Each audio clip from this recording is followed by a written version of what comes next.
2025 వరకు ఎవరైనా సరే మొదటి గ్యాస్ సిలిండర్ బుక్ చేసుకోవచ్చు. దాని తర్వాత 4 నెలలకు ఒకసారి ఒక్కొక్క సిలిండర్ చొప్పున 3 గ్యాస్ సిలిండర్ రాబోయే ఆర్థిక సంవత్సరంలో దానికి పూర్తి స్థాయిలో నిధులు సమకూర్చాం. ఎక్కడ కూడా పొరపాటు లేదు.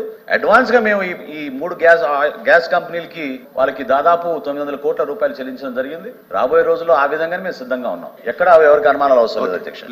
అంటే మంత్రి గారు చెప్పిన దాని ప్రకారము ఈ సంవత్సరంలో 2 సిలిండర్లు మీ లెక్క ప్రకారం అయితే 2 సిలిండర్లు వస్తాయి. ఆ నెంబర్ తో మన అంతే కదా. అది కాదండి, budget is for the financial year March 31, 2025.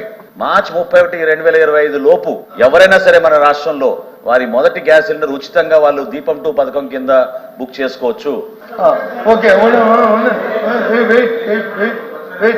అంటే అధ్యక్ష మంత్రి గారు చెప్పిన ప్రకారం ఇది నా కవిత్వం కాదు, నా తాలూకా అభిప్రాయం కాదు అధ్యక్ష. మంత్రి గారు సభకి ఇచ్చిన సమాచారం ప్రకారము March 31 వరకు ఒక సిలిండర్ ఎవరు బుక్ చేసుకున్నా సరే ప్రభుత్వం ఇవ్వడం జరుగుతుంది. వచ్చే నెల 25 ఏప్రిల్ నెల నుంచి ఈ పథకం ఫుల్ ఫ్లెడ్జ్డ్ గా అమలు జరుగుతుంది అనేది మీ తాలూకు ఉద్దేశం. అంతేనా చెప్పండి. అంతేనా కాదని సార్, ఇది మీరు దయచేసి చైర్మన్ గారికైనా అర్థం అవ్వాలి.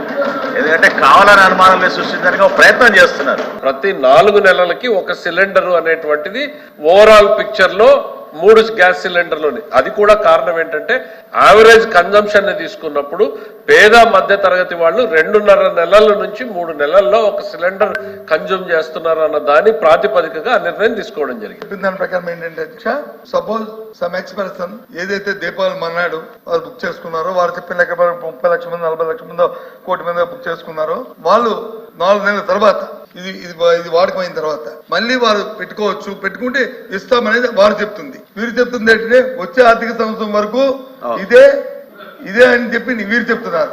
తర్వాత 4 సంవత్సరాల తర్వాత ఇద్దరులో ఎవరు కన్ఫ్యూజ్, మీరు మీ ఇద్దరు క్లారిఫై చేయండి. నాకు లేదు కన్ఫ్యూజ్.